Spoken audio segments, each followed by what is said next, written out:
jeta është ekuilibër. Asnjëherë mos zgjidhni personin që do mërzisi babain, po jo dhe zgjidhni personin që babai ju mërzit juve, ose nëna. Bajni mend këtë. Ai që do ta merrni do të jetë me dashuri, do ta pëlqeni.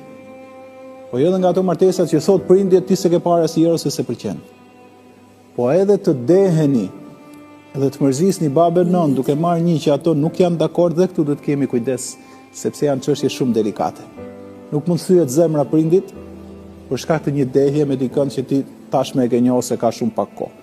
Prandaj janë ca ekuilibra shumë të bukur, do të jetë gjë që e doni, po edhe prindrit janë dakord, krijohet harmonia, konsulta e duhur, nuk është gjë që bëhet për 3 ditë se do kalosh gjithë jetën, por duhet të ketë moralin, dijen, edhe të jetë i fuqishëm pra t'i dali për zot familjes vet, patjetër i shkathet punoj edhe me radhë.